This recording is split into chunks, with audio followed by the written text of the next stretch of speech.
السلام عليكم ورحمة الله وبركاته. أهلا بيكم في حلقة جديدة من حلقات قناة دبري ووفري مع شيماء. النهاردة هنعمل مع بعض عيش محشي بالبسطرمة والجبنة. إن شاء الله يعجبكم جدا جدا ويعجب ولادكم قوي قوي. نفس الفكرة دي ممكن تاخديها تحشي بيها أي حشوة تانية. يعني أنا هعملك عجينة العيش، ممكن تعملي بيها حواوشي، ممكن تعملي بيها صدق، ممكن تعملي بيها أي حشوة إن شاء الله، حتى جبن. بس أي حشوة ممكن تحطيها في يعني العجينه اللي احنا هنعملها مع بعض النهارده. العجينه عباره عن ايه؟ انا معايا هنا حوالي 5 كوبايات من الدقيق، ومعايا هنا طبعا معلقه الخل اللي ما اقدرش استغنى عنها ابدا، معايا ربع كوبايه من الزيت، ومعايا كمان ميه دافيه للعجن. طبعا انا لسه ما حددتش كميه الميه لاني لسه مش عارفه هتاخد مني كميه قد ايه.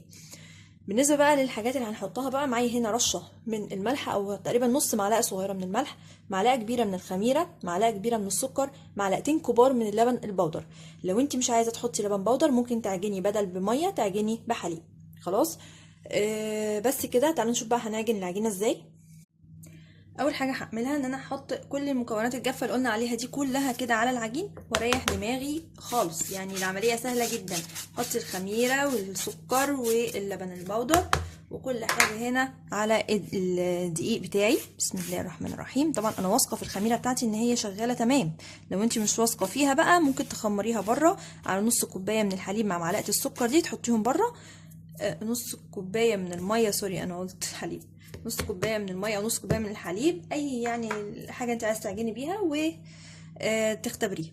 هحط بعد كده ربع كوبايه من الزيت. هنا الزيت ما بيبقاش كتير، او الماده الدهنيه نفسها ما بتبقاش كتير. معلقه من الخل، معلقه كبيره من الخل. ومعايا بقى الميه بتاعتي اهي، ميه دافيه، لازم تكون دافيه مش سخنه، يعني حاطه صبعي كده فيها استحملها. خلاص. وهبدا انزل بقى كده واحده واحده لحد ما اجمع معايا عجينه متماسكه. طبعا هوريها لكم وهقول لكم هي خدت بالظبط قد ايه ميه.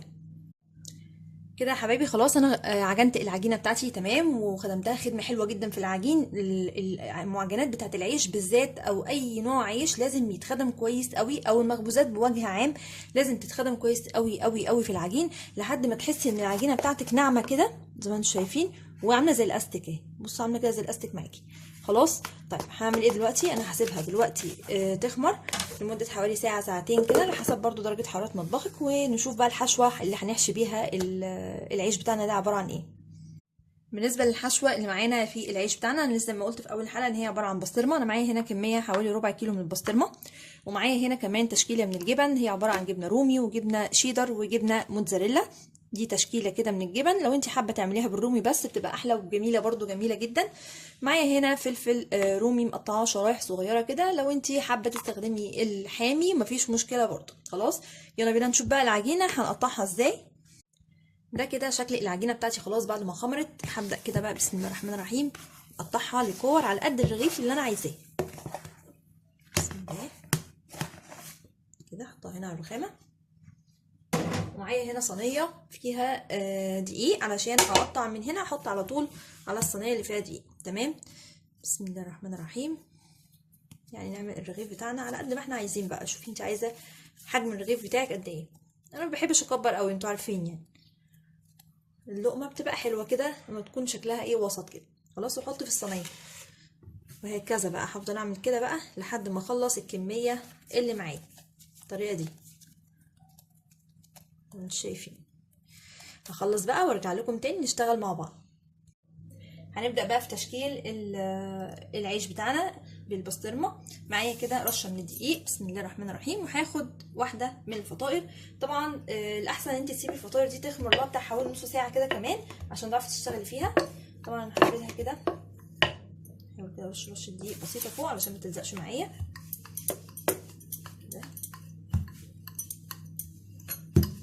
هحاول افردها على قد ما اقدر شكل دايره.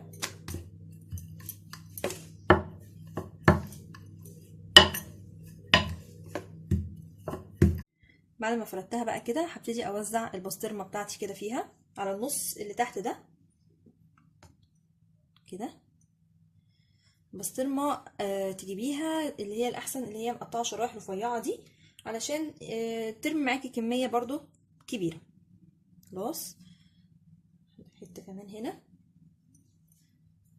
كده حته هنا. وبعدين معايا هنا فلفل اللي احنا قلنا عليه اللي هو الرومي متقطع كده.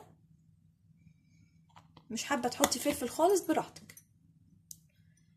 خلاص. معايا طبعا تشكيله الجبن اللي احنا عملناها مع بعض، اللي احنا قلنا عليها شيدر مع موتزاريلا مع رومي. احط حبه حلوين كده هنا، واقفل بقى عليها كده. نجيب الجنب اللي ما كانش فيه اي حشوه ده كده هنا كده، واقفل بايه بصبعي كده الاول، وبعد كده امسك بقى الحته دي اتنيها زي العيش باللحمه بالظبط، او زي الحواوشي الاسكندراني اللي احنا عملناه مع بعض قبل كده بالطريقه دي. بحطه بقى في صاج مدهون بشويه من الزيت، ونكمل بقى كل العيش اللي معايا او اللقم اللي معايا دي كلها بالطريقه دي.